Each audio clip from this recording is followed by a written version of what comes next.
In the late 11th century, Jerusalem was the Holy Land dreamed of by thousands of Christian pilgrims. Yet for those setting out from every corner of Europe, the journey was an adventure as dangerous as it was devout. The Crusades opened a new era with the capture of Jerusalem in 1099. The Holy City was now reachable, but the roads remained shadowed by bandit gangs, Muslim forces, and outbreaks of plague. In 1119, a French knight named Hugues de Payan took a vow in Jerusalem alongside 8 companions. This small brotherhood, founded to protect the pilgrimage roads, was planting the seed of one of history's most powerful organizations. The Knights Templar took their name from the ruins of the Temple of Solomon, where they established their headquarters. The King of Jerusalem had granted them this sacred site, a gesture that gave the order both prestige and a firm foundation. At the start, they were so poor that the order's seal depicted 2 knights sharing a single horse. But this state of poverty would not last long, for the most powerful churches and kingdoms of Europe were soon to feed them. In 1129, the Council of Troyes officially recognized the Knights Templar within the church. Following this decision, the flow of land grants and money from across Europe accelerated dramatically, and the order was now far more than a fighting force.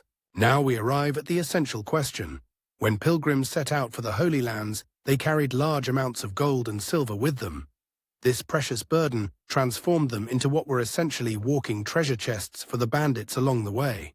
It was precisely at this point that the Knights Templar developed a solution that went far beyond their military identity. A pilgrim could deposit gold at a Templar house in France, receive a coded document in return, and then withdraw that sum at a Templar house in Jerusalem upon arrival. This system was the centuries earlier version of the wire transfer and letter of credit concepts that form the cornerstone of modern banking.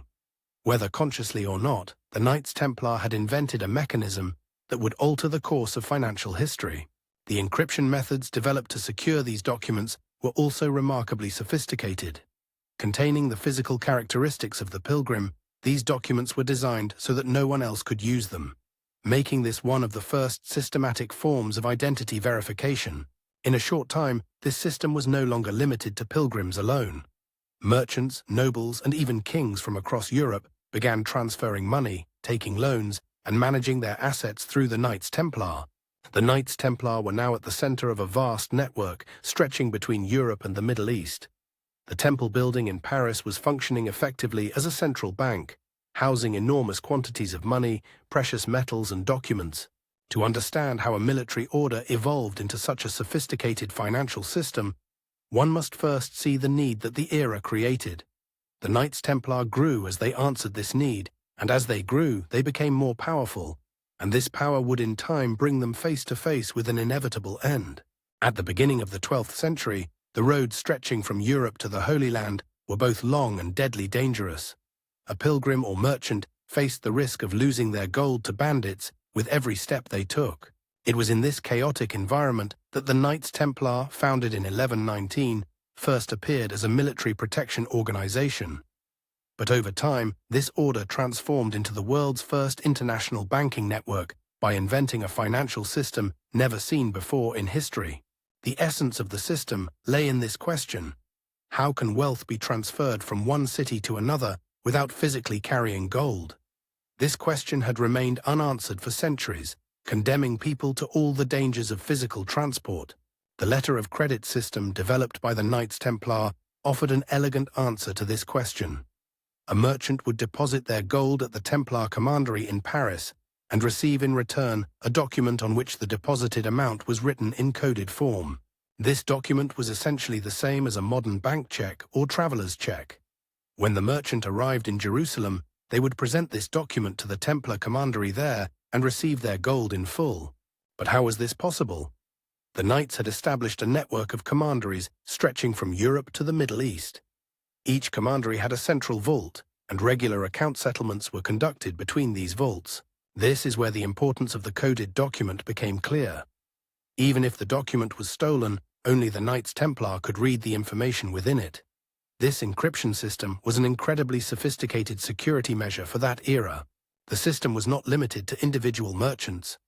Europe's most powerful monarchs used this financial network of the Knights Templar to transfer funds for their armies, take out loans, and even delegated tax collection operations to the Knights. King Louis VII of France met all the financial needs of his army during the Second Crusade entirely through the Knights Templar.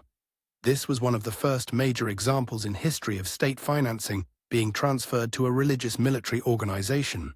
The Knights Templar also became pioneers of deposit banking. Noble families stored their valuables, jewels, and documents in the castle-like commanderies of the knights. These structures were the most secure storage facilities of the era. Two elements lay at the foundation of this relationship of trust. First, the moral authority derived from the knights' religious identity, and second, the political immunity that came from their being accountable directly to the Pope, rather than to any monarch. These two characteristics made the knights the only neutral guarantee institution of the era. However, the price of this power was heavy. At the beginning of the 14th century, King Philip IV of France owed them a large sum of money, and the easiest way to erase this debt was to eliminate the knights. The persecutions that began in 1307 also brought an end to this unique financial system. The Knights Templar were erased from the stage of history, but the letter of credit and deposit system they developed did not vanish. These ideas were passed on to Italian banking families, and from there to modern banking. Today, when you withdraw money from an ATM, you are carrying on the legacy of that first letter of credit signed centuries ago in a Templar commandery.